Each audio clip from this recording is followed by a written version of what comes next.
What's going on, everybody? Welcome back to Spotlight 39 Live. That's right, I'm Rob Odie. We'll be joined by my co host, you know him from Max Preps. Get your popcorn ready, Mr. Zack Pov. So, let's get some things out the way. Hit that subscribe button, support the brand, support you. More importantly, support these student athletes, man, because tonight we are locked and loaded. We've got a major show. We've got Brady Hart, University of Michigan commit. We got Noah Grubbs, Notre Dame commit. But we don't stop, man. We got some more 2026 big dogs, and I'm talking big dogs. I don't know that they get much bigger than this. Mr. Tank Carrington, 2026 D line out of Bishop Gorman in Nevada. And then we got arguably the top recruit in the country, Chris Henry Jr. Man, we are locked and loaded. It is Spotlight 39 Live. Check out the website, spotlight39.com. Check out the 39 Hearts Foundation. It's the reason why we do everything we do. Every strong athlete needs a strong heart. And then I can't get out of here without saying thank you to our sponsors, our partners, I Am Power Energy, as well as the Great White Premium Apparel. Check out the website, greatwhite.shop. So without further ado, man, let's get this party started. Cue that intro now.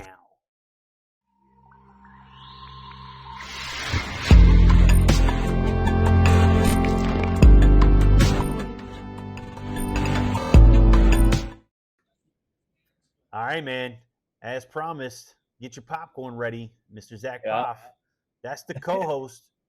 Let's talk about some big-time blockbuster matchups, man. Just give me a recap. Give me a 2-minute take of what you saw last week. Good, bad, ugly. What stood out to you? You know, what were some of the key, upsets or, anything that stood out from your perspective? And then I'll give you my, 30-second take on the big game that I was at, DeMatha Archbishop Spalding. And then we're going to get into this big American Heritage Chaminade matchup with a lot on the line for Chaminade at least. And then we're going to run the gauntlet of what is arguably one of the best high school football weeks in recent history, man. So kick it off, Zack. Yeah, hey, this week's is definitely you're gonna need a movie theater bucket size of popcorn, man. That's how many great matchups we got. We're gonna hit on all of them, but yeah, last week it just kind of showed you that there's gonna be a lot of upsets this year. So Corner Canyon beats IMG, and then the following week they lose to Lone Peak. Shaman Madonna, who usually dominates, especially in-state opponents not named, American Heritage and the other marquee programs, they go down 35-34 in overtime against Blanche Eli, which was an absolute shocker for me. And there were some other upsets we saw too. So there's going to be a lot of, big time football games going on this year. And especially this week, we get number one versus number two in modern day host Bishop Gorman down in Southern California. So I can't wait for that one, man. That's going to be a big boy football game. So real quick too, in that game, there's 38 players that are rated as a 3-star recruit or higher, and 57 players combined have landed at least one FBS offer. Outrageous. And I'm glad you touched on that because that was definitely on my notes to speak on, because the amount of talent in that game alone is insane. I mean, that's like, Alabama versus Texas, big clash of two powerhouse programs, which is actually going to happen this year, right? We get that. So that's Yeah. going to be fun to watch. But let's keep it high school. Let's keep it South Florida. Let's talk about Chaminade and American Heritage, and then we're gonna bring on another guest because we got them lined up tonight. So before we We get got a to lot. our first guest, we got Tank Carrington coming up. Let's talk about this American Heritage game real quick against Chaminade, and the possibility of Chaminade starting 0-3 for the first time in quite some time.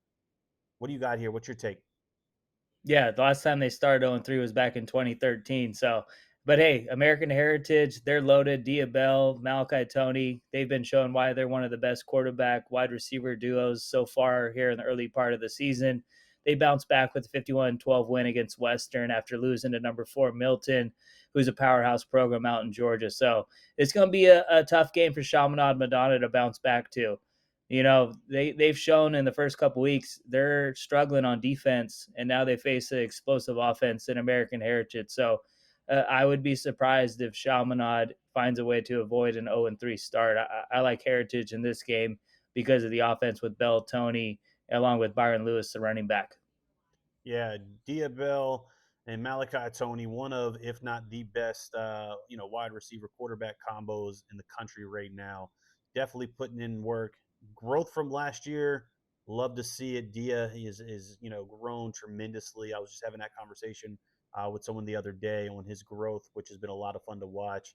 American Heritage, though, I think just has too much for Shamadad, considering Shamadad's still trying to figure out how to put some things together. They got a lot of weapons. I mean, they got a 5-star receiver, they got a 4-star receiver, in Brady and Howard. They got a solid running back. They got some guys on defense, so they got the tools. We just have to figure out how put those tools together and build something special. Will they do it this week? I don't think this is the week they're going to get it done. I think American Heritage has got them by at least 2 scores, but it's gonna be fun to watch. And based on what we've seen so far, man, anything's possible. We could get a Shamadad win, and then we could be having a whole different conversation this time next week. I'll say this too. I mean, Tyler Chance, Chaminade starting quarterback, he went down last week in the first half. So if he's back and healthy, that gives the Lions a little bit of a chance. But we'll see, man. They're obviously going to have to give the ball to Derek Cooper a lot too, a 4-star running back that transferred in. He had a monster game last week. He had 4 touchdowns in that 35-34 overtime loss. But yeah, uh, it's going to be crucial for Chaminade to get Tyler Chance back at quarterback. He showed what he can do against St. John Bosco in the first game of the season. Yeah, it's going to be interesting to see, but we shall see it unfold in the very near future, man. So that's South Florida. Let's kick this party up a notch, man. Let's bring on one of the biggest, the baddest young men in all of high school football. And I'm not just saying that as a title, man. He's literally one of the biggest and baddest. I mean, I stand beside him and I look small. So we're gonna bring on James Tank Carrington, big D lineman out of Bishop Gorman. Let's bring him on so we can have a fun conversation about what they've got going on with that big matchup. Stay tuned. As you see him, one of the biggest, baddest young men on the planet. This is 2026, 4-star, 5-star, call him a 10-star. I don't care what you call him. This man is a giant of a young man. This is James Tank Carrington. How are you feeling, good sir? I'm feeling good. I'm feeling good. Yeah, man. So you had a nice start to the season. We went down to South Florida. You had a fun experience there. We get a bye week, right? And then we get to Yes, talk sir. about Santa Ana and modern day. So let's just talk about the start of the season first, and then I'm gonna let my guy Zack jump into it. Like a tub of butter into a big old bowl of popcorn, man, because he's excited to talk about this matchup. He's on the sidelines. It's a banger, but let's just start early. Let's talk about the start of the season.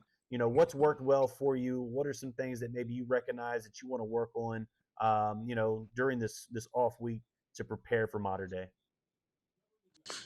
Some of the things that I noticed from the few games that I needed to work on is my stance. I noticed that my stance was a little too close, after watching film and diagnosing it, and that's really the biggest problem right now that I'm dealing with.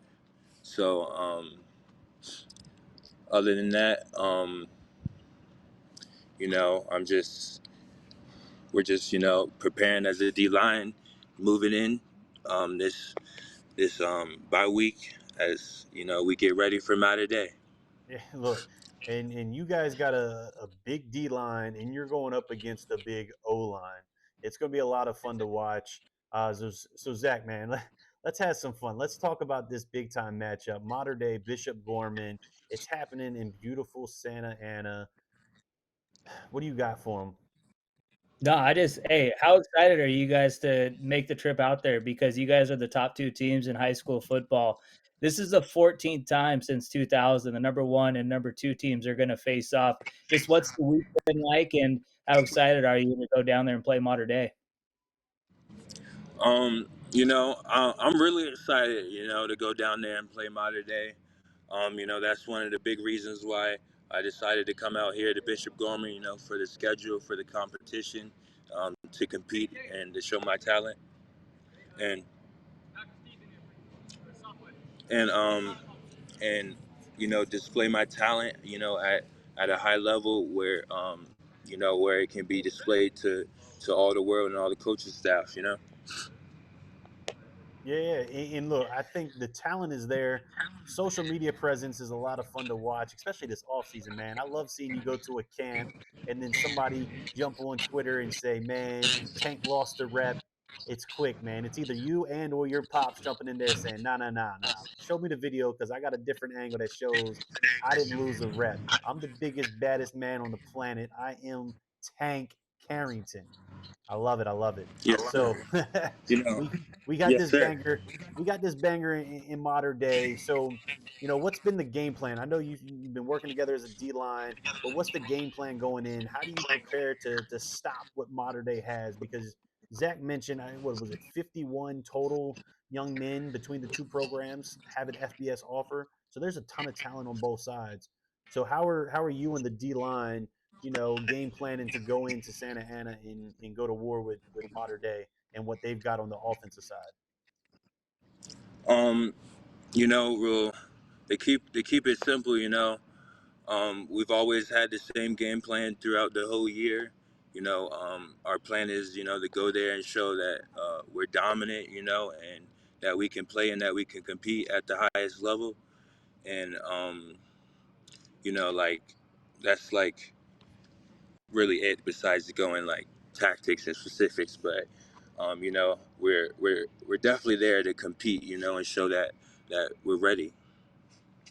I got to bring you back to a couple weeks ago when you guys played Aquinas. So Julius Jones makes that long touchdown, goes up 21-10 for Aquinas. Just talk about how you guys felt after going down by 11 and coming back to win that game 29-21. After being down 11, it was just like we kind of knew it was going to be hard and tough coming in. We knew it was going to be a defensive game from the start. So, defense really showed out and really, really came together for us to get the 11 points, to come back and, eventually beat them. So let's do this, man, because I know you're you're fresh out of practice. This dude has literally got coaches hollering in his ear, from the other side of the parking lot. So I definitely appreciate you doing this and taking time out of a very busy schedule and a very very important game week. Uh, so before we get out of here, man, I know the commitment process, the recruiting process. That's that's all for you. But is there any program right now that is kind of standing out, or maybe a couple of programs that stand out to you, based on what your interest level are and what you're specifically looking for in a college? Um, you know, the best program right now that stands out to me is is um, is Oklahoma. They had 6 sacks last game as a defensive line combined. So what they're doing there as a D line position. It really stood out that game, and they really showed it, and they really showed up. The D line. Yeah, Oklahoma, they got some dudes, and that's not a bad place to go as a D lineman, that's for sure. So Yes, before we sir. let Tank get back to being a student before the athlete, what do you got for him before we let him get out of here, Zach? Yeah, the last thing I just want to ask what it's like at practice going up against that offensive line because I feel like Bishop Gorman has the best offensive line in high school football. How do you guys just make each other better at practice going up against elite talent on both sides?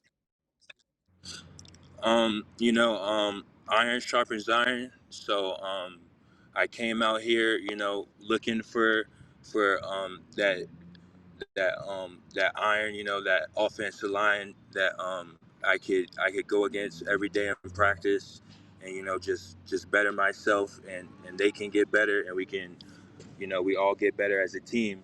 So when looking at it, Bishop Gorman for sure definitely has the best offensive lineman, in the country. So, I chose to come here and,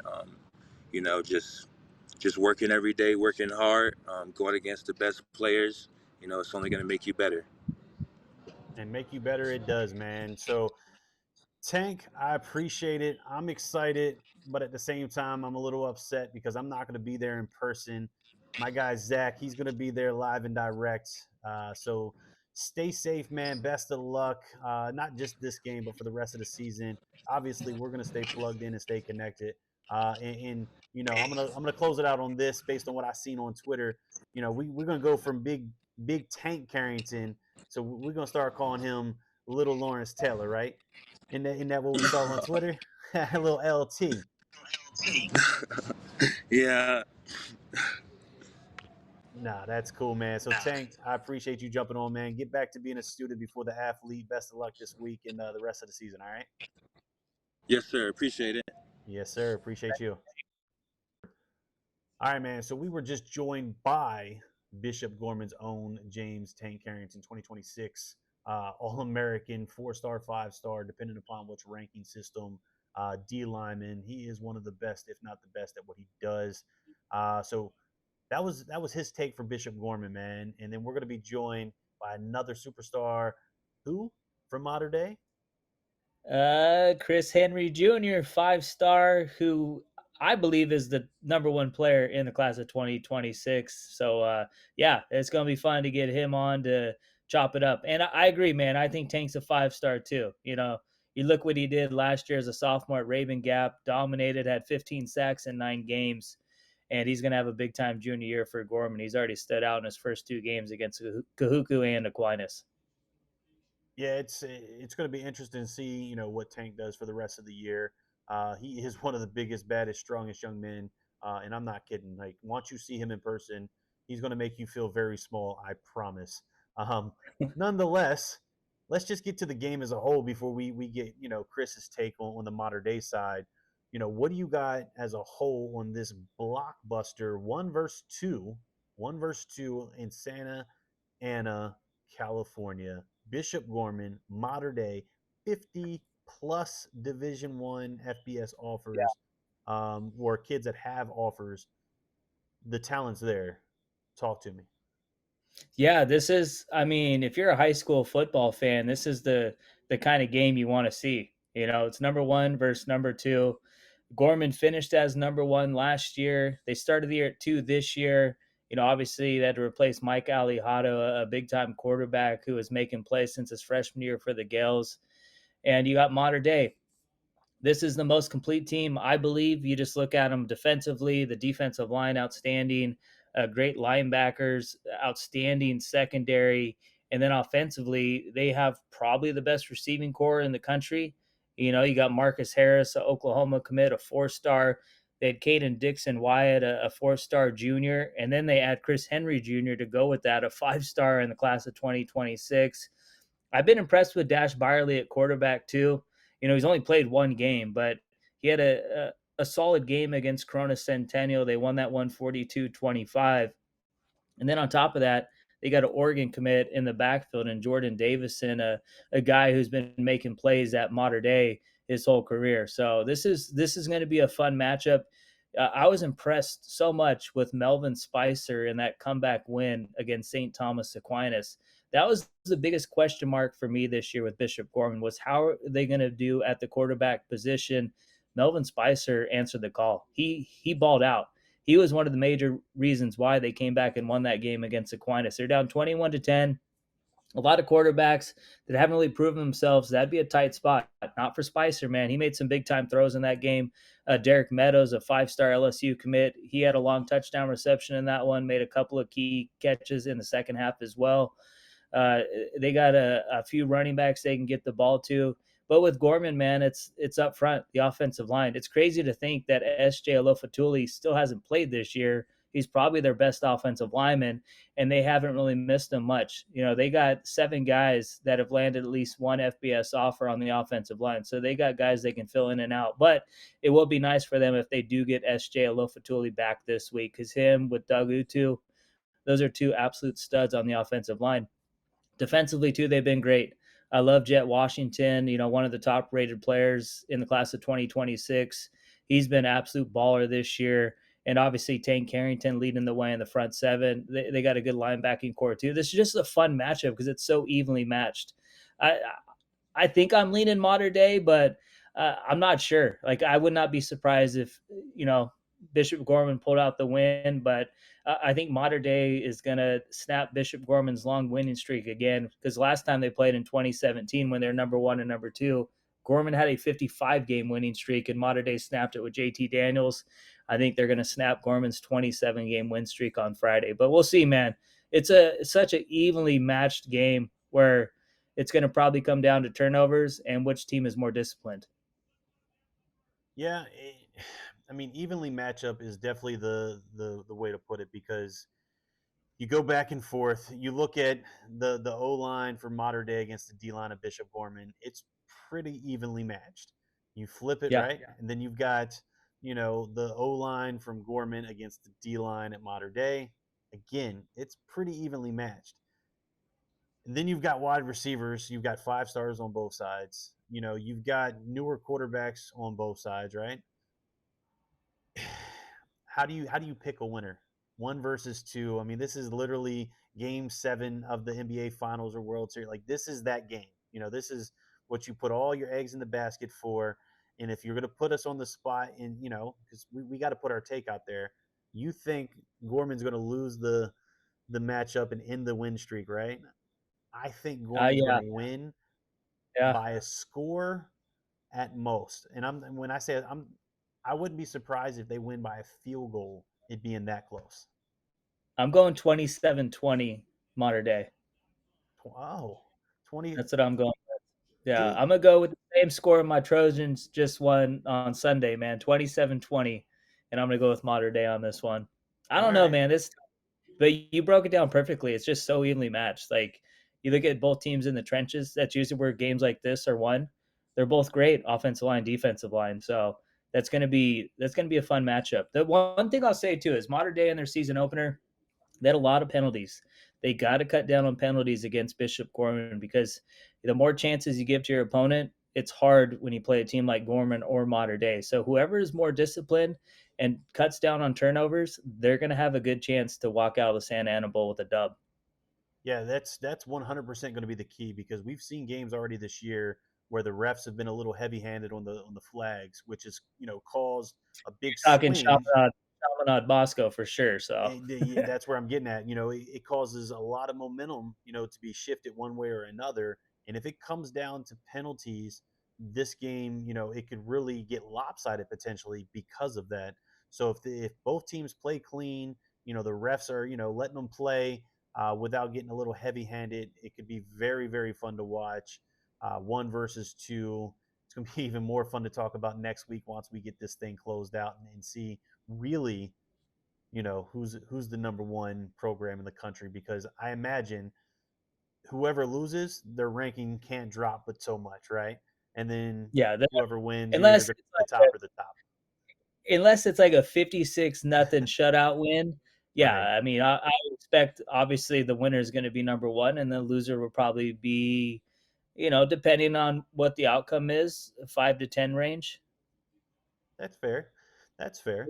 I look at it this way: is like right now in the top five, you got modern day Gorman 1, 2, Bosco's 3, and then 4 Milton and 5 DeSoto. I think it'll be tough for a one-loss team to stay ahead of those 5 teams, but after that, you know, you'll probably see the loser fall down in that 6th spot. Yeah. No, that could be very interesting. So TBD until next week. We'll have another great conversation there. But look, we've then had Tank on from Gorman. We now have to segue and get ready to bring on our next guest. And we'll save the intro for once he gets on screen, because I don't even know that he needs one. If you don't know who he is, you don't watch high school football. So without further ado, let's bring him on. we we got another special guest. We had the opposite with Tank on Gorman's side of the ball. Now we got modern day. We got arguably the number one overall recruit in the country, especially in the class of 26, Mr. Chris Henry Jr. How you feeling, man? Welcome to the show. Sir, thanks for having me. I'm feeling great. Yeah, man. So let's have a fun conversation. Let's kind of kick it off, on an easy, lighter note. Let's talk about game one. Let's talk about your performance game one, what you took away from that game going into this bye week to prepare for this one versus two national matchup blockbuster between Gorman and Modern Day. So this just kind of kick it off with game one, and then we'll go from there. Right, for sure. Uh, for game one, I feel like I had a pretty decent game. It's like my first time, being on a team with like this many weapons. So, we gotta like, let everybody eat. So, I feel like just having that much weapons around me, it just only helps me, to get like single coverage and stuff like that. So it opens up the field for, not just me, but all of us. And yeah, Yeah, that definitely makes What's it that? a little easier, right? what happened? I was gonna say it makes it a little Hey, Sorry. easier when you've got a lot of weapons around you. It opens up a lot of Oh doors for yeah, you and your peers. But go ahead, Zach. yeah, I was just gonna ask, man, what's been like the biggest transition for you coming from Cincinnati playing high school ball out there, and then coming here to play for a right. program like Mater Day? What's been like the hardest thing for you to get accustomed to, and to kind of transition towards?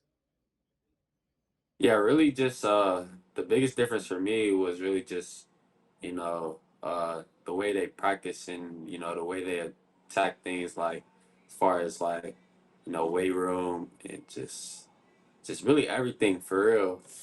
Not even gonna lie, everything's different, but I feel like I was ready when I came in and, I adjusted pretty well.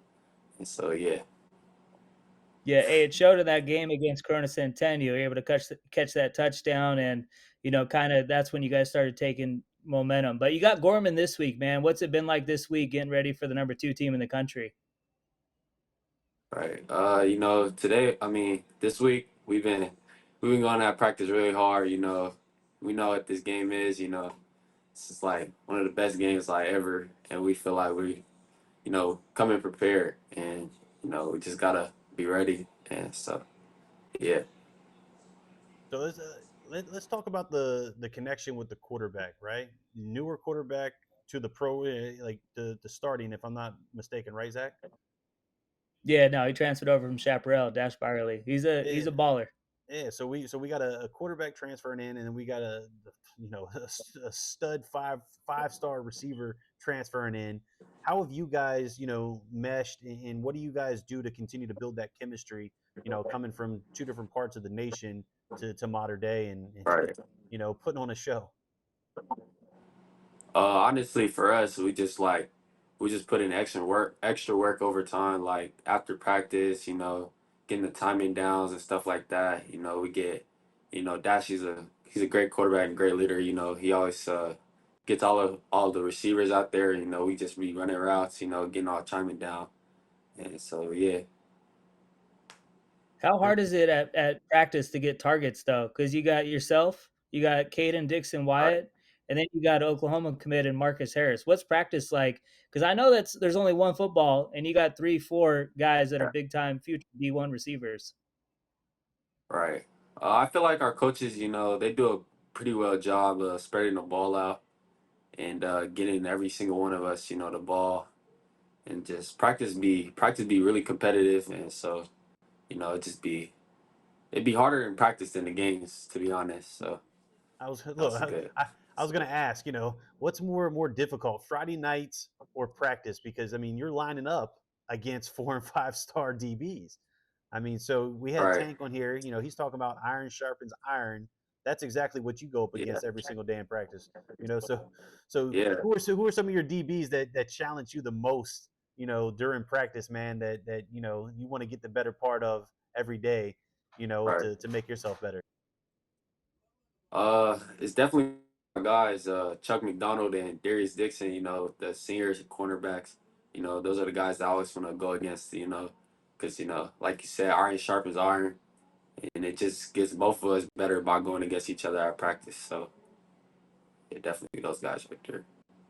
Good deal, man. So, Zach, I'm gonna let you close this thing out. We're gonna let Chris get back to being a student before the athlete. I'm sure you got some homework or something to do.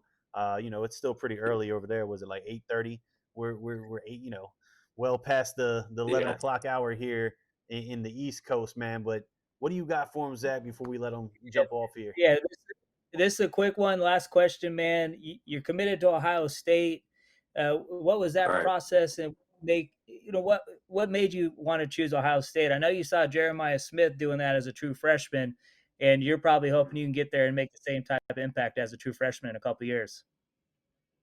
Right. Honestly, my thought process with that is just, you know, every time I go up there, it just feels like the right place for me. I fit in exactly with what they run there and just the personality that they have up there. I feel like it's just perfect for me. And I felt that way since I got the offer. And so that's really just how I feel. So, yeah. Yeah, in Ohio State, if I'm not mistaken, I think they're pretty well known for developing receivers and putting receivers in the league, right? I mean, they've got probably the best wide receiver coach in the land, right? Am I lying Oh, with yeah. that statement? I don't think 100%. so. I mean, I think they've got the guy that many teams want, and with that, I'm going to ask you one more question, just because I put Noah and Brady on the spot. Tank, he's not committed, so I couldn't do it to him. But is there anybody on your board right now that you're trying to recruit that you want to come join you at Ohio State? Who are some names? Some people that I want personally is Jakeem Stewart, Tyler Atkinson. I've been on those guys real hard. Yeah, those two really. So you land those two in Ohio State, that would be huge. Yeah. So so you keep doing what you got to do to get those guys to Ohio State. But look, we're gonna let you get out of here. Good luck this Friday. Stay safe, stay healthy, and continue to grind. We're excited to watch. He's gonna watch it in person. I'm gonna be jealous and watch it on TV. But keep grinding, keep doing your thing, man. You're the best for a reason. And I appreciate you taking the time jumping on. All right. Yes, sir. Thank you. Appreciate it. All right, so look, the party does not stop there. I've got the Boy Scout popcorn in the pantry right now. I can't take it from the kids, or I'd break it out. However, we do have another fun one with Bergen Catholic and a fantastic program out of Ohio that I'm not super hip with, man. So I'm going to let you take it away. School me and school the rest of the nation on what Ohio football looks like, because they got some boys from Jersey who just put up a fight against IMG, looking for a rebound in Ohio, man. So talk to me here. What do you got? Yeah, Massillon. I mean, you look at this program, before the OHSAA had state titles, before then they were winning national titles. They were the best team, not just in Ohio, but the best team in the country. But last year, man, they finally got that can't win a real state title monkey off their back, and they won it all, went undefeated, had some big wins. They beat St. Edward, they beat St. John's, they beat Archbishop Hoban in the D2 state title game. This is a big time program, I believe they're number 2 or number 3 all time in most wins by a high school. So they're right there behind Valdosta out in Georgia. And this year, man, they're 2-0. They started out a little shaky against NFL Academy, a school out in the UK. They pulled out a 35-20 win, and they came back last week, won 45-0 against Glen Oak, a team they should beat like that. But it was nice to see them firing on all cylinders as they get ready for Bergen Catholic. And I love the way their quarterback's playing too. Jalen Slaughter, he kind of spent time last year with DeJuan Owens, and he's showing out this year. He's thrown for over 700 yards in 2 games. They got a bunch of playmakers at wide receiver, a pretty good offensive line, and a scrappy defense. So this will be a pretty even matchup because Bergen, they got dudes on both sides. Quincy Porter showed why he's an absolute dog at the wide receiver position in that loss against IMG. That 90-yard touchdown was a big time play for the Ohio State commit. So I think Bergen's going to bounce back this week, and I think they're going to find a way to win. But Massillon, man, they're tough to beat at home. So it's going to be it's going to be tough for Bergen Catholic to avoid an 0-2 start, but I think they'll find a way to get it done. And if they do find a way to get it done, it's going to be the first time someone's 22. Is that Yeah, right? Massillon ran the table last year and 2-0 this year. So yeah, they haven't dropped a game since 2022. And Bergen, I don't think they've lost 2 games in a season since 2018. It's been a while, so we'll see how it goes. But that you got a chance of that happening when you open the season against IMG and Massillon in back-to-back weeks. So it should be a fun one, man. This is going to be an old school type of game. Old school banger, New Jersey versus Ohio. New Jersey versus Ohio. That's just fun to talk, Who who you and taking? say. Who Hey, you look, taking? you asked me. I've got to go Bergen Catholic just because I'm more familiar. But I'm gonna school myself. I'm gonna learn a little bit more about Ohio football, man. I feel like I'm disrespecting them by not knowing enough. So I'm gonna do a little digging, and you come next week. We're gonna have a different conversation. Especially if they pull off the win against Bergen. I'll definitely have some nice notes to chat about. But no, I do have Bergen Catholic going in. It's a rebound game for them. It's going to be difficult for them to lose twice. So yeah, I do have Bergen Catholic on this one, but we shall see, man. We've been seeing upsets and close games. TBD. We'll find out next week. Yeah, no, it's going to be fun. I think it's going to be a close game. This is number 23 Bergen against number 24 Massillon. So I would expect a pretty low scoring game, but I think it's going to be within one score. Whoever pulls it out. Yeah, I could definitely see a one-score game as well. But look, let's take it from New Jersey and Ohio, and let's have another conversation, man. Let's go somewhere a little more familiar. Let's go to a hotbed. Let's go dirty South. Let's go to Georgia. We got Langston Hughes and we've got Douglas County. I seen Douglas County at the Corky Kell. They're locked in with tons of D1 talent. Langston, they lost a handful of guys last year, but they still, there's still no pushover. They're coached incredibly well. Coach Boone is a fantastic head coach. He's got those dudes locked in. So it's going to be fun to watch. What's your take here between a big time, in-state Georgia banger? Yeah, for me, Douglas County, they got dudes on both sides of the ball, but they're going to have to play well defensively. Langston Hughes has scored 52 points in both games so far this year. Very talented offense. They got a very good offensive line too, but yeah, Douglas County defense has got to play well if they want to improve to 4-0. This year, though, I think Douglas County is going to be a serious threat to win that 6A state title, be it right up there with teams like Carrollton. Luckily for them, Milton's down in 5A, so that's not good news for Langston Hughes. But I think Langston Hughes will be a huge player in 5A also this year. I love the way they're playing so far this year, especially on offense. But yeah, you just look at the roster Douglas County has. This is going to be a tough game for Langston Hughes. Aaron Gregory, stud wide receiver, Devin Carter transferred in from Cedar Grove. And, DJ Bordeaux has been playing really good football at quarterback. So, they're talented on both sides of the ball. So I think Douglas County is going to find a way to win this game. But I wouldn't be shocked if Langston Hughes does put up some points and make it a very competitive one.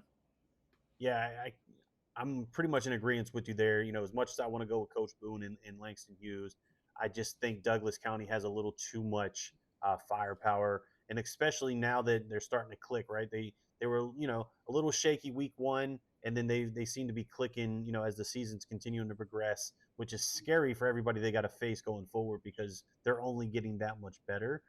So yeah, I definitely have Douglas County. I think I got Douglas by a couple of scores. But, you know, again, we've seen some crazy things. Well coached program. It's going to be a matchup. I'll say this, man. I don't think these teams are going to like us agreeing on all our picks because, watch, we're going to end up jinxing them. So, Yeah, look, I'm gonna go against the grain at some point, but while we while we're going, man, let's just keep it going. Let's go. I don't know, DeSoto hanging 70 plus. What do we got here? How do they get stopped? Who's going to that stop them? that's a good question, man. It's tough because that offense is clicking. They got a new quarterback now, Keldon Ryan, a Virginia Tech commit. He pretty much only played the first half last week. The game was over pretty much after the first whistle. So DeSoto, they got dudes, man. Dalen Singleton, absolute baller at the wide receiver position. I'll say this, man. They won 70-0 last week, and their talented 2027 receiver, who I feel is the best receiver in 2027, Booby Feaster, he had like one catch for 10 yards. So he wasn't even really used in the offense, really. So, Tiger Ryden, running back stud, he had another big game. DeSoto's just got ballers all over the field. Like, good luck trying to stop these dudes. They ran the table last year, repeated a 6A D2 state champs. I don't see them having a loss until they meet up with Duncanville October 11th.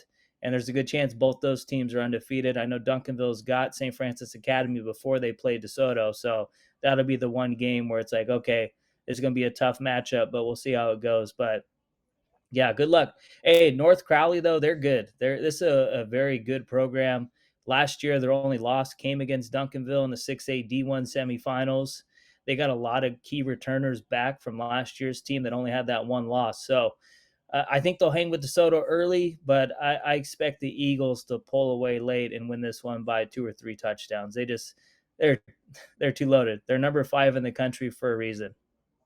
Yeah, DeSoto is very loaded, and the fact that we have 5-star will be a 5-star receiver, get one reception for like 10 yards, and they still hang 70. That tells you something in itself. So it's going to be interesting. You say a couple of scores. I wouldn't be surprised if they don't hang 50 plus and win big again. And until go ahead. I was going to say, and I forgot to even forget to mention Myson Johnson Cook. This is another guy who's the number 2 rated prospect in the state of Texas in 2027, only behind Feaster. So, it's crazy, man. They're 2-3 deep at every position, just full And of they're ballers. young.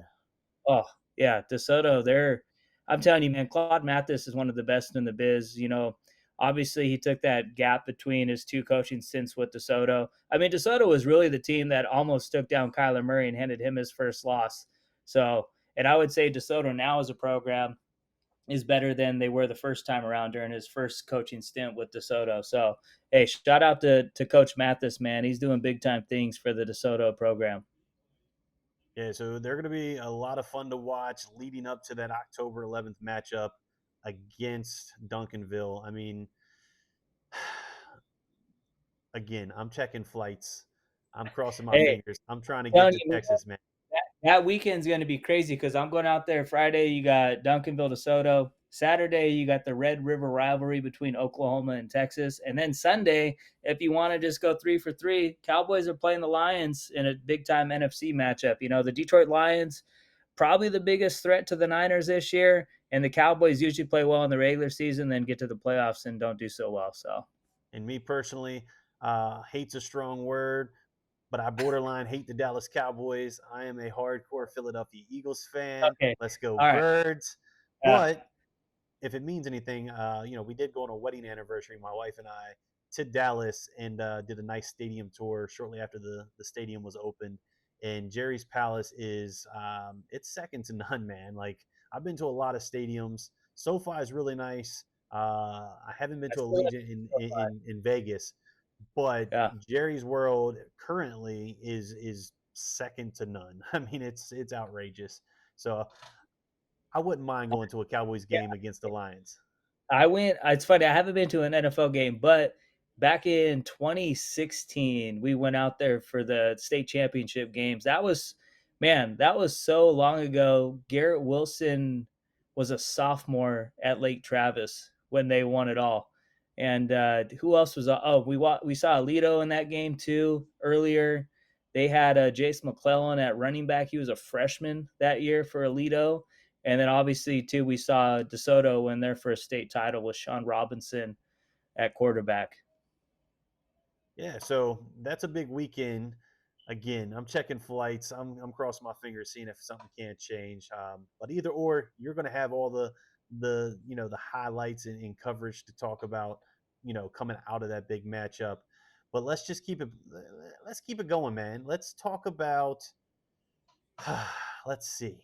Let's talk Florida, man. Let's talk Coco IMG, public versus private. We got 4-star, 5-star quarterback versus 4-star, 5-star quarterback.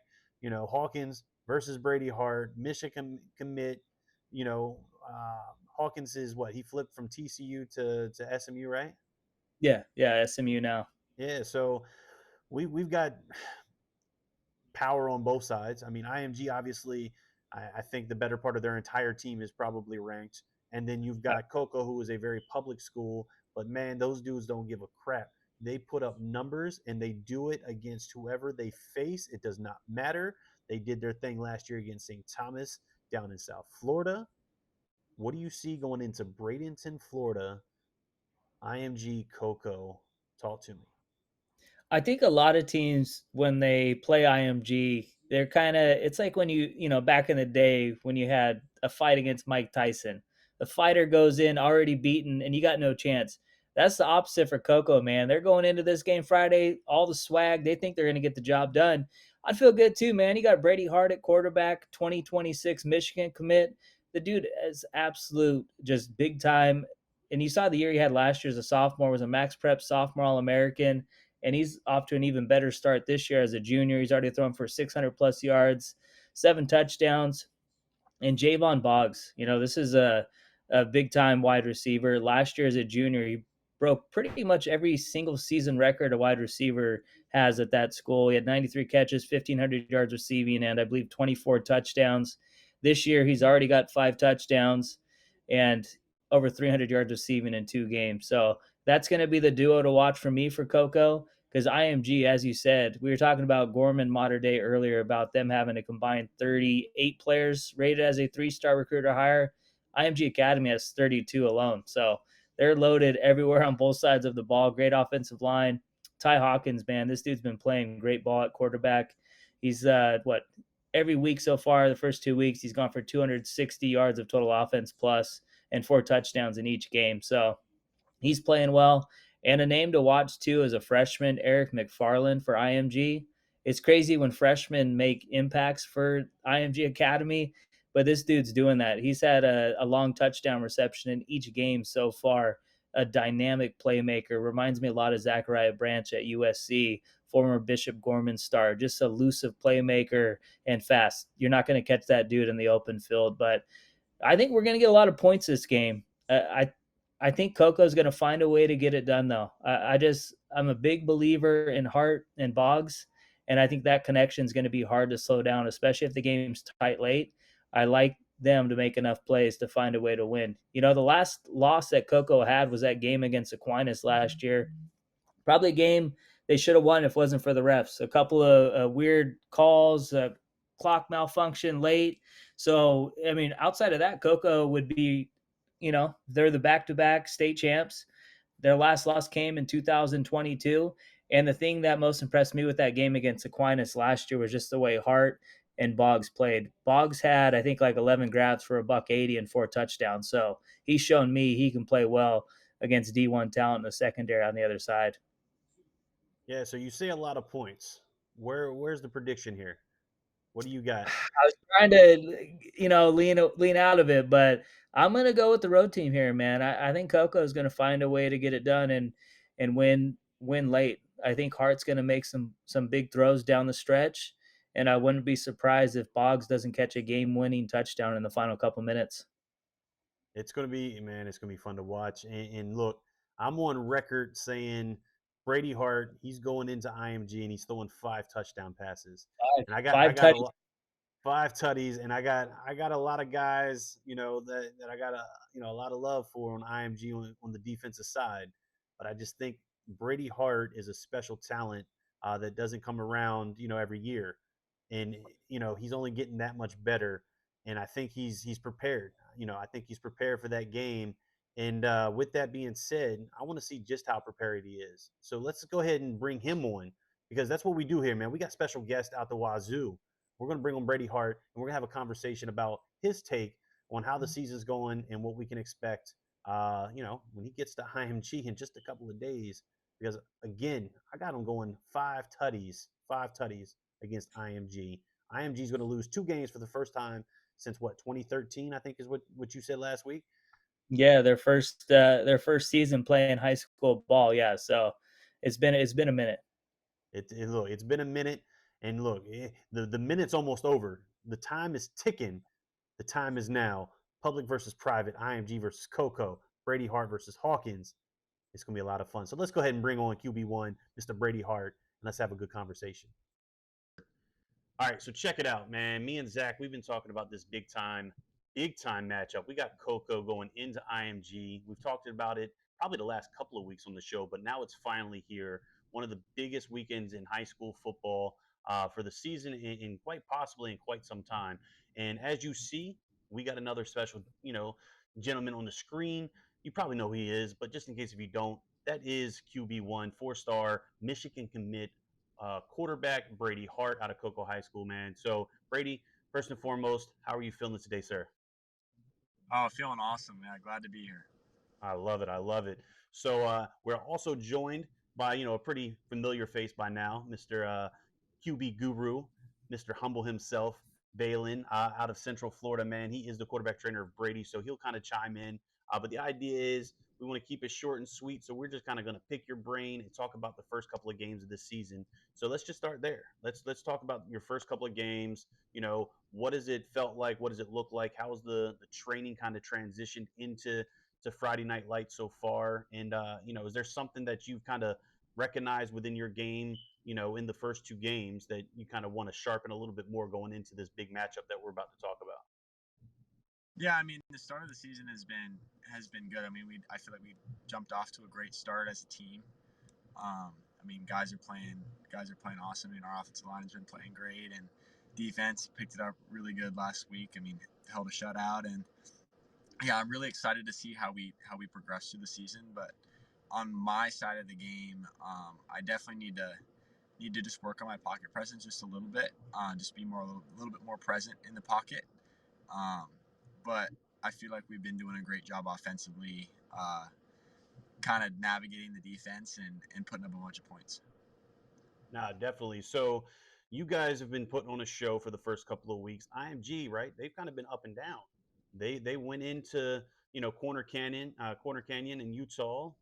Fortunately, they took an L, kind of surprised a few people out there, and then they bounced back last week against Bergen Catholic, and now we've got this big time private versus public matchup in Florida, IMG and Coco.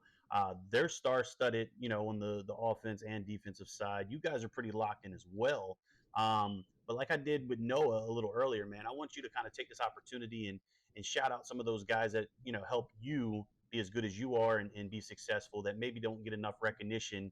Maybe it's an O line, maybe it's a receiver, but just a great time to shout them out and give them a little recognition as well. Because ultimately, it's a team sport, and they ultimately help you be as good as you are to this day. Yeah, I just want to. I mean, obviously, it all starts up front. Just those guys up front. I mean, I can't give those guys enough praise. Um, Jacquez Joyner and Nick Turner and Sandman and I mean all the rest of our guys. I mean, they've just done an awesome job this season, and I'm seeing the work that they're putting in pay off, and their work that they're continuing to put in, and I'm excited to see what we look like when it comes to play the state championship game, and then obviously our receivers. They've done an awesome job creating separation and getting open and making my job easy, and then to the defense. Yeah, they've done an awesome job in getting us the ball back and getting us in good spots where we're in the position to score points, and then coaches too. We can't forget about those guys, and they've just instilled a great work ethic in all of us, and we prepared super well going in each week and preparing well this week going into this big matchup. But yeah, just lots of praise to those guys. I love it. I love it. So you set us up, right? You said a lot of work is going in to get ready for this week. So let's talk about this week. That's what we're here for, right? We want to talk about IMG and Coco. So for you, what does practice look like this week? What is your mindset? What is your thought process going into this blockbuster, matchup that is going to have a lot of eyes on it? Yeah, it's no different than going into last week. We have the same mindset going into each week. Just because they're a well-known team and have good athletes doesn't mean we prepare any different going into our preseason game. and that's great on our coaches end and us as players because we know that we need to prepare, and the week and the team we play will never be too big because we have that same work ethic week in and week out. Very nice. So Valen, let's see it from your lens. What do you got going into this big matchup? Obviously, you train Brady. What are you seeing? What do you expect to see from not just Brady, but from Coco as a whole going into IMG? Yeah, I'm very excited about this Coco team. I'm the coaches that he is playing under right now, Coach Franco, Coach Snyder. We talk weekly about different matchups and what I see sometimes. Coach Franco does a really good job of communicating with me. I think maybe I look into some teams or he missed or something while he breaks down film, and I just love what they're doing offensively with Brady and how they're using his skill set to his advantage, and that's why he's performing at high levels every single week. That's one thing I love about Brady. He look the same. Whether it's playing satellite, they beat them 70-0. He goes against IMG, which is nationally ranked top 5 team in the world. He doesn't care. He's the same Brady Hart that you're going to see. I mean, we looked at it last year when they won the state championship. They went 14-1, arguably 15-0 because they did beat. We're not, we did. They did beat the only loss that they had last year, and Brady put up big numbers in that game. And that's really what put him on the map. So these games are nothing. And, I even talked to Coach Quinn. Coach Quinn's the IMG quarterback coach over there for the national team. He's reached out to me. Actually, at one point, wanted all the guys that I train, including Brady Hart. And I said, well, you're about to see one of them on your field this week. And so, I've already kind of ruffled the feathers there. But he's excited about Brady, and he's excited to see him in person because, Brady brings a lot of attention, and he's just such an elite quarterback. And so, Michigan's got some, beautiful in the future. But going back to IMG, like I said, he prepares every game like it's just another game. I think that he knows that Coco is the standard, and Coco is the team that everybody's wanting to see this season. And go off and knock off IMG. I mean, then we just eliminate all the doubts. So Brady loves that, and that's what I love about Brady is he loves those type of games. He doesn't look for the easy schedule or look for the easy wins. It's he prepares that way, and they kind of reminds me of like what Alabama used to do when they play whoever they play. They want to make a statement. Well, that's Coco, that's Coco, and that's Brady Hart. They make a statement no matter where you go, whether you're playing the easiest opponent in your district or IMG. So I'm excited to see what Brady does this week. I'm excited to see another 5 to 6, hopefully touchdown performance. But win, lose, or it's great. But I know he wants to win. At the end of the day, Brady's not a stat guy. He throws one. As long as they get the W, that's he's proven that. Yeah, man. So IMG, star-studded team. Coco, pretty star-studded itself. Public versus private, and it finally goes down this week, and we're gonna have a lot of eyes on this game. I don't think it's nationally televised per se, but it's definitely going to be broadcasted. So there's going to be a lot of eyes, and a lot of those eyes are going to come from Michigan fans. You are committed to Michigan. You've been committed for a little while now. My guy EJ Holland from On Three covers Michigan and the Wolverine. He's actually going to be in the building, to see you probably for like the 50th time because I think he's been around you a little while now, right? Which is pretty Yeah. cool. So with that, all the attention, what message do you have for the Michigan fans that are going to be tapped in to watch this game, and then ultimately, what can Michigan fans expect to see from Brady Hart going forward for the rest of the season? Yeah, just first off, this is a huge game.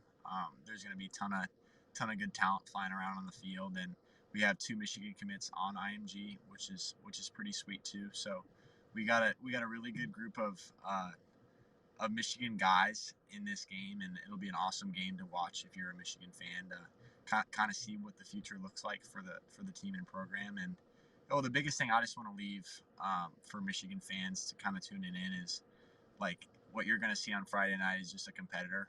Um, that's something I pride myself in is just going out to compete. Like just go out there each day, whether it's practice, whether it's schoolwork, whether it's relationships, whether it's with my family, just go out there and be my best and be my best for the Lord. The biggest thing is that's hold me together is my faith, and it's just I go out each day just trying to be my best with the gifts that the Lord's blessed me with. Absolutely, man. Absolutely. So they're going to have a lot to keep an eye on. Like you said, you got Michigan commits on both teams. And, speaking of Michigan commits, I'm going to put you on the spot here. Who's on your board right now that you want to come join you and commit to Michigan? Yeah, obviously a big name is Savion Hyder, number one running back in the country. He's a stud, and he's a big one we're recruiting. A kid named Jalen Pyle, a receiver from Texas, is a big Oh, I target know of Jalen. ours. He's at Um, uh, Parish Episcopal. oh yeah, and then Calvin Russell, Northwestern receiver. He's a big target for us too. And then Greg Patrick, the offensive lineman, Leo, the offensive lineman from Providence Day. Yeah, we got some really good players that we're recruiting, and those are just a few of them. Look, man, that's gonna be a lot of fun to watch that unfold. Obviously, Savion's my guy. I get to catch him in his first game next week, so we'll have him on the show. I'll shoot you a message and let you know so you can tap in and see what Savion's got to say. But before we get out of here, Balin, do you have anything for Brady going into this game? He's got a couple of days before it's go time. What message do you have for him that maybe you haven't already given him, or how do you want to close this thing out? Yeah, I mean, I usually call him right before game time. I always like to just check in with him mentally because I know again he's just such a confident player, and I just love when I know he's locked in, and it's just special, man. This is like once in a generational talent that we're looking at right now, and he's just that guy, and he's always been that guy since I started training him beginning of his 8th grade year, and like now look where he's at now, and it's amazing to see the progression. And so just a message to Brady is just be who you've been your whole life. You know, you're a true competitor.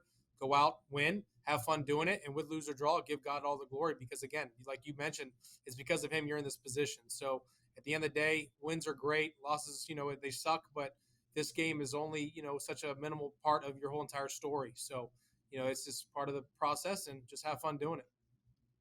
Good deal, man. So, Brady, I'm gonna hand you the floor. Is there anything that you want to say that maybe we didn't chat on? Anybody that you want to give thanks to, or anything that we may have left out before I let you get out of here and finish out the rest of your school day and you know get prepared for IMG. Yeah, for sure. Just shout out to you guys. Shout out to Balin. Just all the time and stuff that you've invested in me and the work that we put in. And yeah, I'm just thankful that we're playing have another week of football left and got a big one this Friday night. I'm excited. Big one it is. IMG Coco. It goes down Friday night at IMG in beautiful Bradenton, Florida. That's Brady Hart from Central Florida, right? He gets to go to the more clear side of the water. Man, Anna Maria Island's one of my favorite places in the United States. I call it the United States Caribbean. So if you haven't gone, you should check it out sometime. But Brady, man, stay safe, stay healthy, and best of luck. Not just in this game, but for the rest of the season. And I look forward to chatting with you soon. All right. Awesome. Thank you guys. Thank you. All right, man. So we just keep running the gauntlet. We got banger after banger after banger, and it doesn't stop. We got another huge matchup. We got Lakeland. We got Lake Mary. Lakeland just went down to South Florida and did what? Knocked off Miami Central, which I didn't, I had early on predictions that it would happen, but I didn't go on public record, so it doesn't count. But Lakeland put on a show against a very talented Miami Central, and now they've got Lake Mary this week. Lake Mary had a lot of fun in South Florida against Cardinal Gibbons, right? A lot of run heavy offense to start the season, which is a little weird, right? Because they got Noah Grubbs, Notre Dame commit quarterback who can sling the rock. I think last year, game one, put up 8 touchdowns, and everybody was like, whoa, whoa, who's this guy? And then all of a sudden, we now know who Noah Grubbs is, which is a lot of fun. But this matchup, what do you got? I'm curious because I think it's a very evenly matched game. I think Lake Mary has, some of the weapons to really, hold up against Lakeland, but at the same time, Lakeland's known for their defense, specifically their DBs. So it's going to be hard for Noah, to get to his receivers. But, what's your take on this game? Yeah, no, I agree. This is a matchup of a very good offense against a great defense. You saw in that Miami Central game, they won 16-8, but the defense got key stops whenever they needed to. But now they face a different test. Noah Grubbs is one of the best quarterbacks, not just in 2026, but the entire country, regardless of class. I mean, the dude's committed to Notre Dame for a reason. So he's going to have his hands full, though. I mean, you said it. Lakeland's got a very, very talented secondary. They also have a good front seven. So they're good on all three levels on defense. They also got playmakers on offense. So this is going to be a tough game for Lake Mary. Lakeland was one of the 4 new teams to jump in the Max Preps top 25. That win against Miami Central a couple weeks ago was huge for them. And then on top of that, they get a week off after that, just physical game against Miami Central. So able to rest up, get guys back to 100%, where, Lake Mary, we'll see how healthy they are. It's early in the season, but when you get that extra week off, that could bode well for Lakeland. So I expect a close game, but I think it's going to be tough for Lake Mary to pull this one out. If they do, that's going to be a big time win, taking down a ranked opponent. Well, look at that. I think we might agree to disagree for the first time tonight, because There we go. I got my guy Noah going in and playing Lakeland, and I'm not going to say he's going to rip apart that secondary, but I'm confident enough that he's going to get the job done, and I think Lake Mary is going to grab one of the bigger wins in recent program history against a ranked Lakeland. But that's my take, man. Who am I? Hey, I'm just doing my part, man. I'm doing my part. I'm a huge Noah Grubbs fan. He's coming on the program, so I'm just giving them some extra fuel, some extra, motivation going into Friday's game against Lakeland. But these are two great programs in the state of Florida, and both these teams are going to be contending for state titles this year. Yeah, no disagreeing there. None whatsoever. So you said he was going to join the broadcast. Let's not wait any longer, man. He's kicking it in the green room. Let's bring on our next guest, because that's what we do. We just keep them coming, man. We got 4-star quarterback 2026 Notre Dame commit, Mr. Noah Grubbs, coming to you live and direct. Let's bring him on. All right, so check it out. Me and Zach's been talking about that big-time matchup with Lakeland and Lake Mary. And as you see, we got a couple of special guests on the screen. In the big center there, we got QB1, Mr. Noah Grubbs. How you doing today, sir? Good. How are you? I am well, man. I am well. And then, we can't discredit the young man in the other corner. You've seen him on the podcast a few times. He is the QB guru, Mr. Valen. How are you feeling, sir? Doing well, man. I love the introduction, but man, I'm always learning, always trying to get better as a trainer myself. So guru is a cool title, but I'm always learning. So that's trying to be the best at this game and try to change lives, and that's what it's about. Yeah, man, and I think you've changed a handful of lives. In the class of 26, like we've talked about previously, is locked and loaded. The talent is wide open, and we've got a special young man on here that you train, Mr. Noah Grubbs. So, Noah, man, let's just kind of kick it off and talk about the first 2 games of the season, because it has been 2, right? Yes, sir. Yeah, so just kind of walk me through game 1. How did you get the jitters out?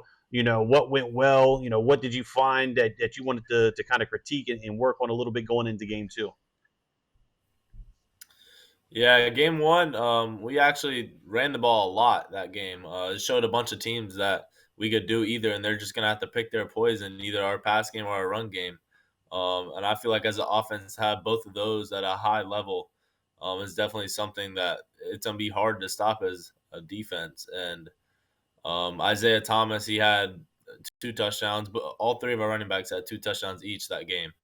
I had 1 passing touchdown. I had 180 something passing yards.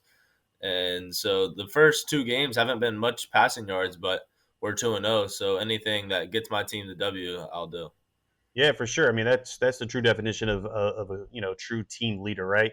So, like you said, a lot of running in game 1, kind of kept to the game plan week 2, right? When you went down to South Florida, the plan was I was committed. I was going to Lake Mary, Cardinal Gibbons, and then at probably 11 o'clock at night, going into it, I said, man, I can't pass up on this Milton American Heritage game.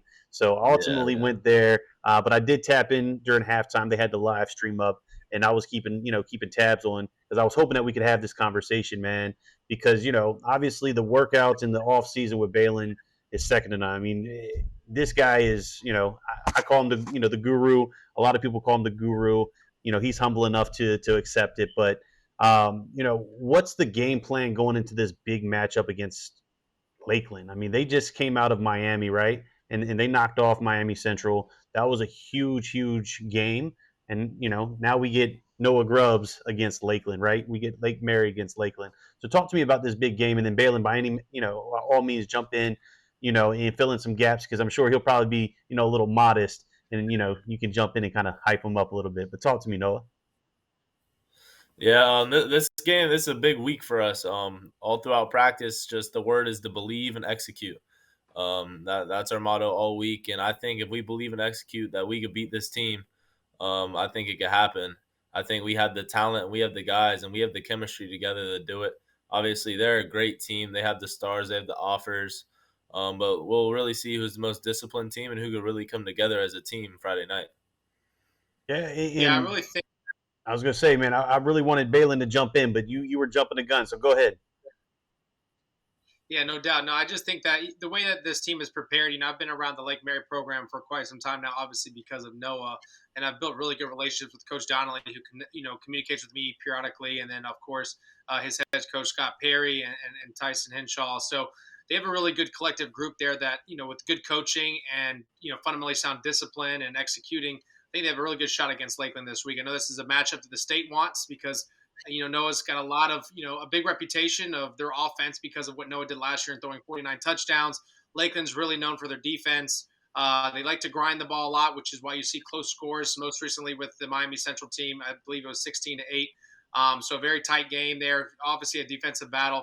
And that's what I like about, this matchup. And I really like when teams test Noah. Noah went back-to-back against state-ranked teams, obviously with Cardinal Gibbons in a blowout 49-20.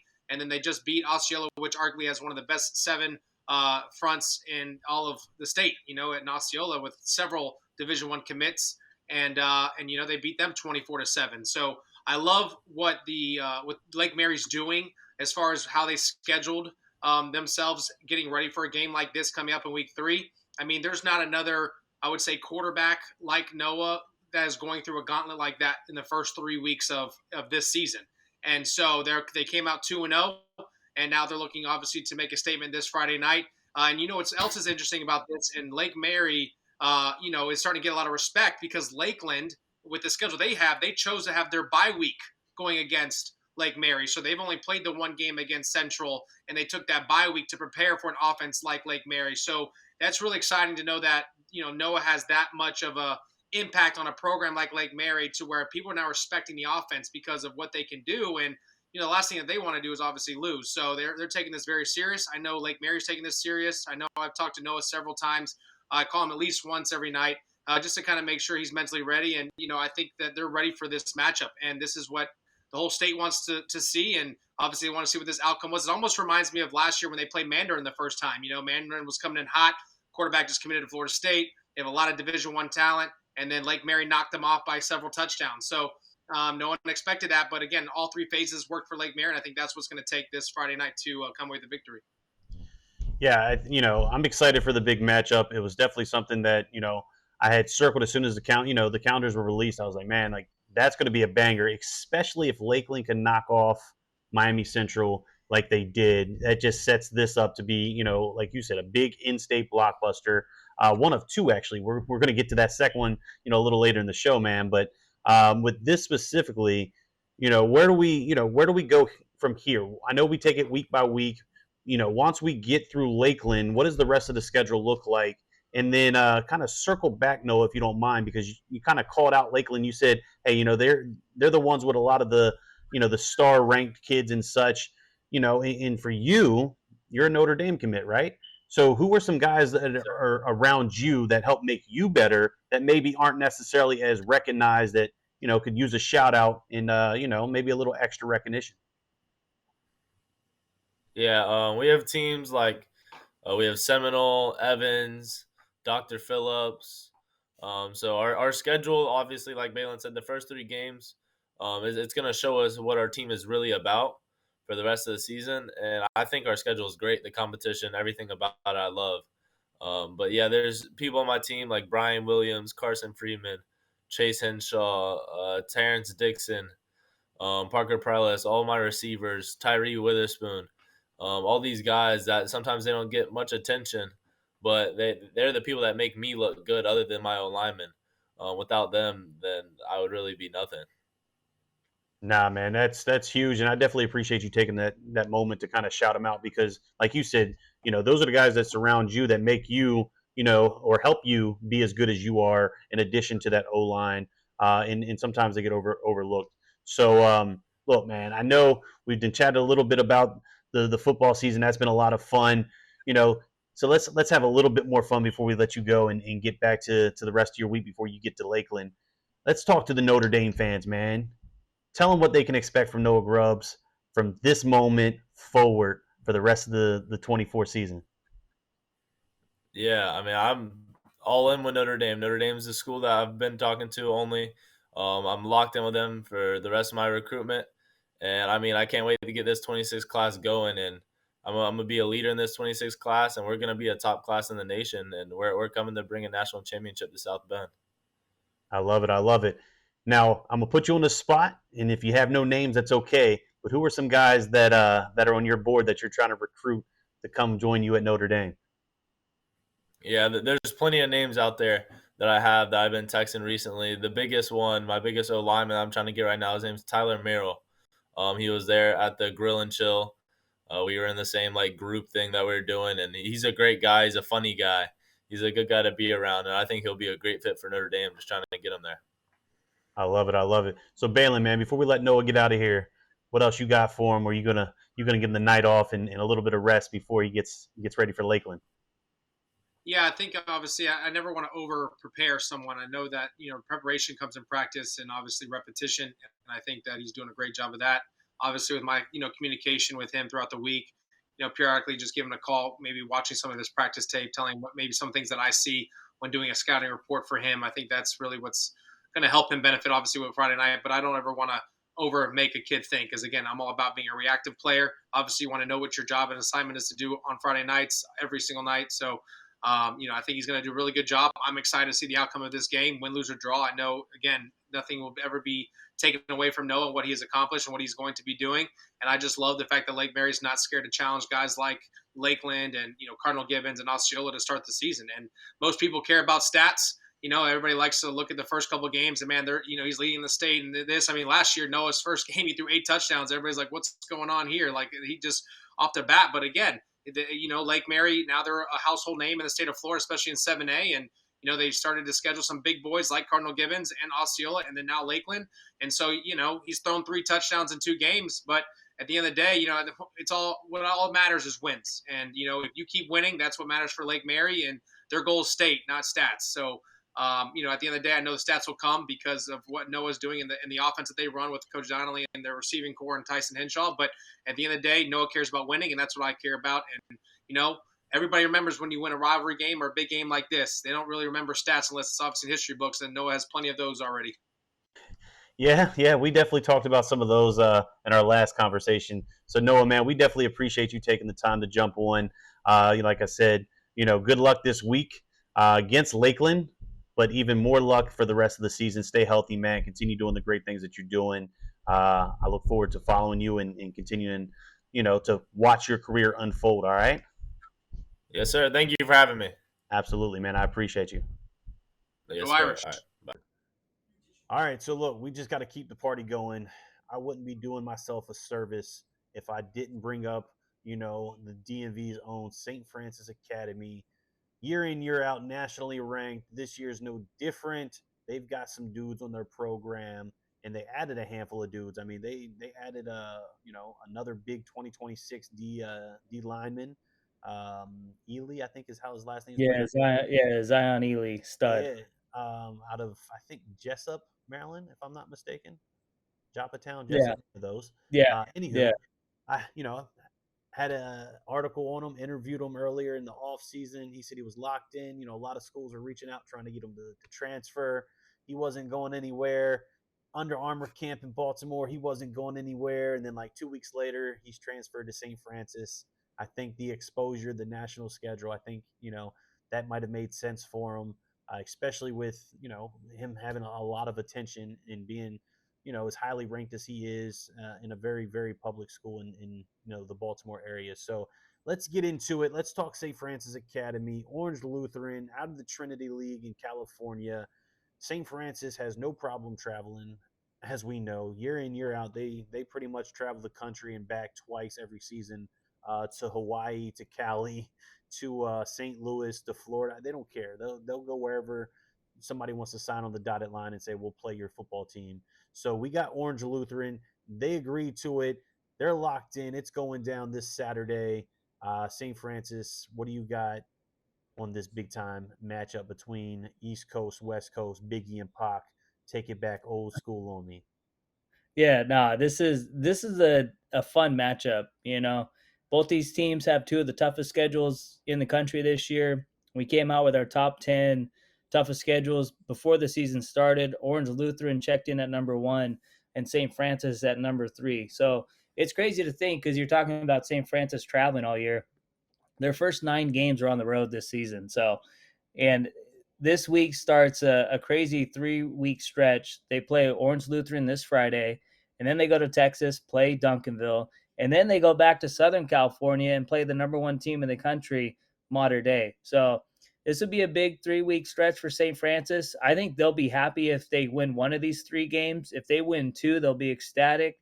And if they win 3, they're probably going to be the number 1 team in the country. So this is a big year for St. Francis, because last year they went 5-6, started 1-4, I believe. It was a tough year for St. Francis Academy. So they bounced back this year. 2 pretty solid wins.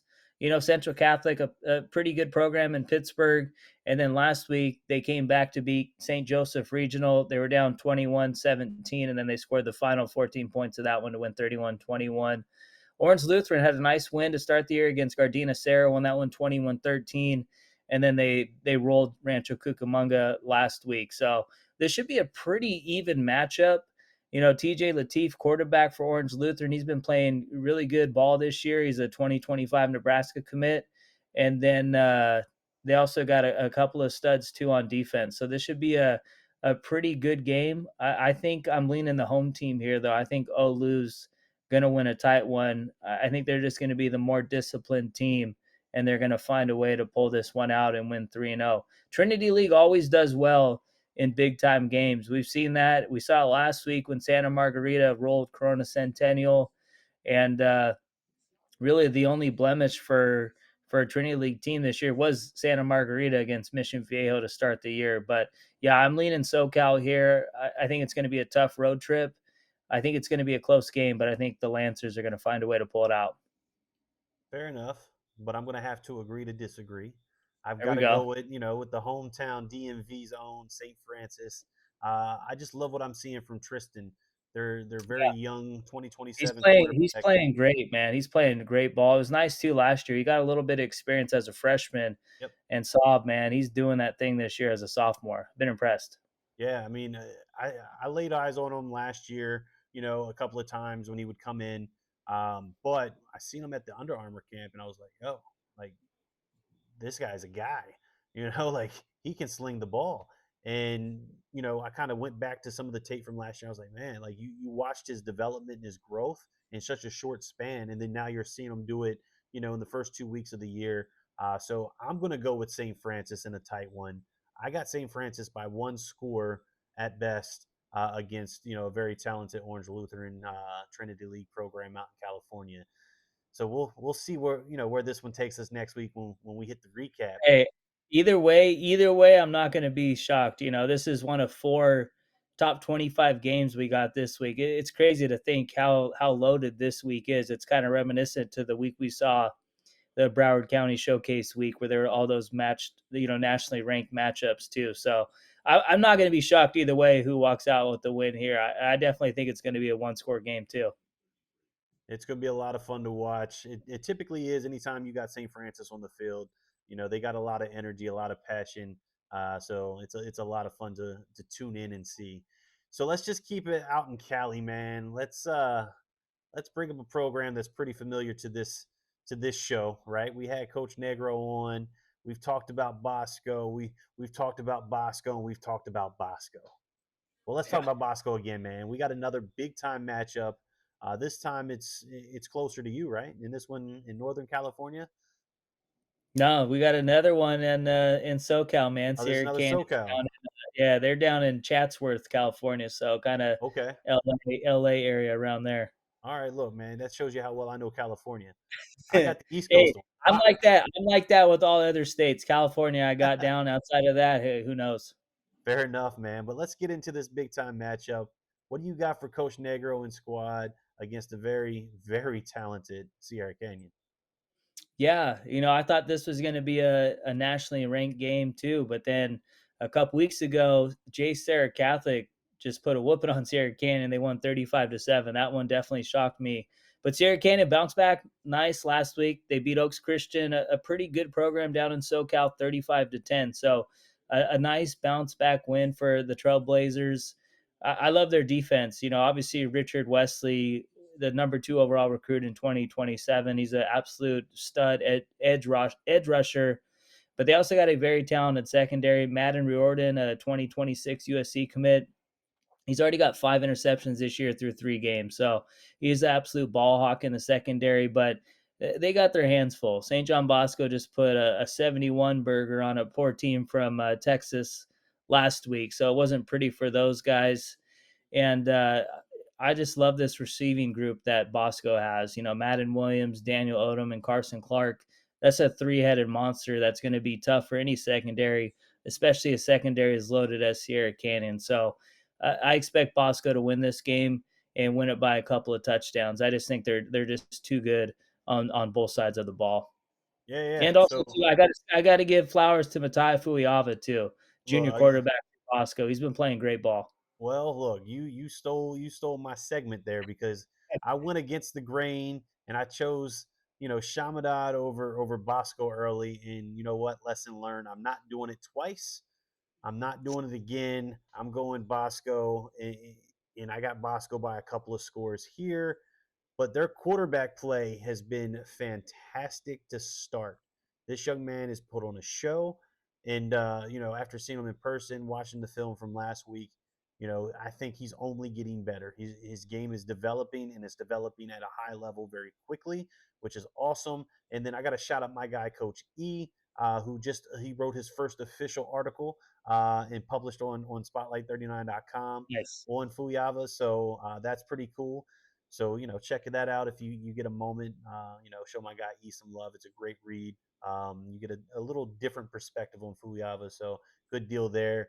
But yeah, Bosco by a couple of scores in a fun game to watch. I just don't think Sierra Canyon is going to be able to keep up with that young, 3-headed monster like you said. I mean, Odom and Madden Williams alone, those two dudes are monsters. And then you mix in Clark, it's like, well, all right, here we are. What do we do here? So I think it's I don't know that it's going to be too close, but it's going to be fun to watch. Bosco by a couple of scores. I'll say this, man. I do like Sierra Canyon's quarterback too. He's a Utah commit, Wyatt Becker. He's played well for Sierra Canyon. So if he has a huge game, it's going to be tough against a loaded defense that Bosco has. I mean, they're young, but they're still very, very good. And then Dane Dunn in the backfield too. He's another playmaker for Sierra Canyon. But yeah, they got their hands full on Saturday, even though it's at home. But yeah, I think Bosco wins this one by at least 2 touchdowns. 2 touchdowns it is. But look, we can't just stop with Bosco. We're going to go back to Ohio. And I'm going to let you school me twice. What is it? School me once, fool me twice, whatever that's saying. I want you to school me twice now because I want you to put me hip to St. Edward in this Boyle County game in Ohio. You said this was a big game. I want to know how big it is. Talk to me. What do we got here? Yeah, I mean, this is a matchup of state champs. St. Edward, they've won 3 consecutive D1 state titles. They had an impressive win last week to start the year. They beat St. Joe's Prep 35-21, and they were the biggest mover in our rankings this week. They went from number 25 all the way up to 12 after beating, St. Joseph's Prep's always a big-time program, and they dominated that game. They scored all 35 points in the second quarter. Brandon White, junior running back, had another big game. Bradley Eaton was doing his thing on defense. He had an interception. He had a block punt that resulted in a touchdown. And then he also returned a kickoff 93 yards for a touchdown. So he was doing it on defense and special teams. Boyle County, this is a program in Kentucky, the best team in the state. They've won 4 straight 4A state titles. They got this cat, Montaven Quisenberry. He's a 3-star. He is a name to remember. This dude is a playmaker in the open field. He can beat you out of the backfield. He can line up anywhere at wide receiver. He is going to be a huge name to watch this weekend. And if Boyle County wants to pull off the upset on Saturday against who I believe is the best team in the state of Ohio, St. Edward, Quisenberry is going to have to put on a show. But I think St. Edward defensively will find a way to kind of zone in on him and make him have a tough Saturday afternoon. But we'll see, man. This is a big opportunity for the state of Kentucky to show, hey, we can hang with the marquee programs and one of the top programs in the entire Midwest. So I think this is going to be a fun game. But yeah, I would expect St. Edward to win this one by about 2, maybe 3 touchdowns. So St. Edward's comfortably with the win in Ohio. This is fun, man, because if you think about high school football, you don't necessarily think, man, we're going to talk about Ohio and Kentucky, right? Yeah. Like Telling that's you, it. man, What? Montaven Quisenberry, this dude, he's the real deal, man. He's fun. I mean, he's the type of guy that he can impact the game as a return specialist, can impact the game offensively. They kind of use him as a gadget where he can play multiple positions. So don't be surprised if Montaven Quisenberry is a name that's trending on Saturday afternoon because he just found a way to pull off a huge upset against St. Ed's. So let's do this. If they pull off the upset, we're getting Quisenberry on the show. We're Yeah, reaching out and we got to 100%. have him on. We got to talk about, Kentucky football, man. I need I'm brushed a up. I big don't know fan. about you, but I'm a I big need to learn fan. about some Kentucky football. I'm a big fan of this dude, man. He's a stud, dude. I tell you what, it was like what Rondell Moore was for Trinity when he was in high school. He's just a gadget player that can just make plays in the open field. We'll see. We'll see. This is a big step up in competition on Saturday against St. Edward. You know, St. Edward's a big time program in Ohio. They've won 7 state titles since 2010. So we'll see, man. But I'm a big Montaven Quisenberry fan. I think he's going to show out. I like when you say his name, Montaven Quisenberry. Yeah, it's a good one. It kind of is a name reminiscent to the Key and Peele skit, you know? Hey, I'm with it. I'm with it. So Quisenberry, hopefully you check this out. Win or lose, we want Quisenberry on the show. I want to Yeah. talk to Quisenberry about some Kentucky football. So at some point this season, we want Quisenberry on the show. We got to figure out a way to make that happen.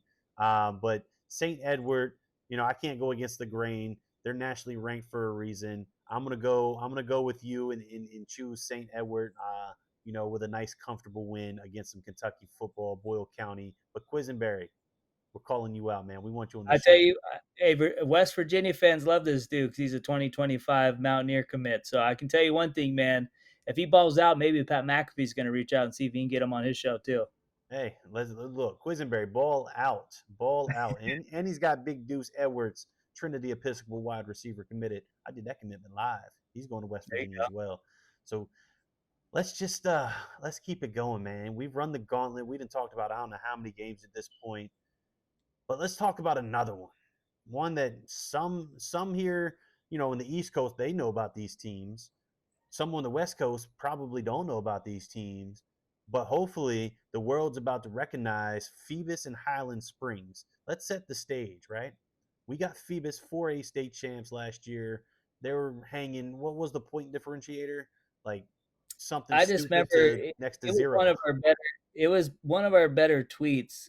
It was I believe it was like 84-0, but it was, let's just say it was a lot to a little. So So a lot to a little. 4A state champs for a reason. They knocked off a very talented King George who had 2 D1 wide receivers, Virginia Tech and Maryland commit in Chans and Mackay. And now, people have been saying, hey, you got to play the big guys, right? You got to play the Highland Springs. You got to show us more, right? Well, thankfully, Virginia opened up some things and allowed scheduling to work out a little bit better than in previous history. Last year, we had Highland Springs and Maury. This year, we've got Phoebus from the 757 coming to the 804, which is a big, big deal if you're in Virginia. We got the they went to the 6A state championship. They unfortunately came up a little short against a very talented Freedom team, but 6A powerhouse, 4A powerhouse in Highland Springs, Virginia, more notably Richmond, Virginia. And even more notably, I got to give myself a plug. I'm live streaming the game. Spotlight 39 will be the exclusive live stream. Check it out. So make sure you check it out. And it's structured pretty nice, man. I structured it so it's $7. So just like if you were to go into the gate, it's $7, but $5 goes to the 39 Hearts Foundation, which I haven't talked about in a little while since we've been on the show. So make sure you check out 39 Hearts Foundation. Every strong athlete needs a strong heart. But then we also take the other $2 and I'm giving it back to the Springers football program, which is a nice way to give back. So we've got Phoebus, we got Highland Springs, two big time programs in a very competitive, highly anticipated in-state matchup this week, going down Friday night. And then we'll give you a snapshot because next week we've got Maury from the 757 coming to the 804, and they play Highland Springs, and I too will be the exclusive live stream for that. But we'll dig deep into that game. That's gonna be a lot of fun to talk about. But Hey, talk about a tough 2 week stretch right there for Highland Springs, man. I mean, taking on back to back state champs. That's going to be tough, man. Phoebus, they're last year they had a great year, obviously, and then Maury this year. I mean, they're the only team in Virginia ranked in our top 100. So it's going to be a difficult slate. Highland Springs is known for taking on the challenge. They went down to South Florida last year, and they played a very talented Monarch program and actually came out with the win. So they're no stranger to big time matchups. They want, as the kids say these days, they want all the smoke, right? They want it all. They want to play the best to show that they're the best, and now they got an opportunity to do it back to back weeks against Phoebus 4A and then Maury 5A, both state champs from last year. It's going to be a lot of fun to watch. But look, that wraps up tonight. Man, we ran the gauntlet. We've had what? Tank Carrington on, right? We've had check, Chris Henry Jr. on, check, uh, Noah Grubbs, do all the stars. Brady Hart. Um, man, it's been a lot of fun. I don't even know where to go. We're going to close it out. I'm tired. My mouth's dry. Until next week, man, make sure you hit that subscribe button. Support Spotlight 39 Live. Support, the student athletes that come on these shows. Most of them but look, we had TJ Lester on last week. That guy is an absolute rock star. I've been doing a daily post every single day. TJ Lester. Get to know that young man. I don't understand why he's not on more coaches, boards. I know running backs are, hard position to recruit, especially late in the game, but this kid deserves all the looks. TJ Lester, Milton High School out of Georgia. What's your closing remarks, man? What's your takeaway from tonight after running the gauntlet of, I don't know, 12, 15 plus blockbuster matchups this week? Hey, it was just fun to get all these kids on, man, and talk about all these big games we got coming up. But obviously for me, the biggest one is Friday night down in Santa Ana, California. I get excited when we talk high school football, but when you get a chance to see number one versus number two, it doesn't happen that often. I mean, this will be the 14th time since 2000 that the top two ranked teams are playing each other. It's going to be a fun matchup, man. And I go back and forth on this one, and I'm not going to be surprised if Gorman or Mater Dei wins, but I'm still leaning Mater Dei Monarchs right now. But who knows? Maybe by Friday I'll change my opinion on it. But I can't wait for that game, man. That's going to be a fun one. Then we got those other top 25 matchups. It's going to be a big time weekend in high school football, and it's always fun to come on here and chop it up. Yeah, man, it's a lot of fun, a lot of big time matchups. We're gonna close this thing out. We appreciate you. Make sure you tap in next Wednesday, 8 p.m. Eastern time, as we recap most all of these fun games and maybe even some that popped up that we weren't expecting to be, blockbusters as well. And then of course, we're gonna be joined by more special guests. So hit that subscribe button, turn the notifications on, follow myself, follow Zack on Twitter, Instagram, now that he's on Instagram. Yeah, Uh, finally cave, man. I got the IG, same handle. So Same handle. We make it easy to find us on all the social media. Uh, Look, that's Zach. I'm Rob. This is Spotlight 39 Live. Until next week, I appreciate y'all.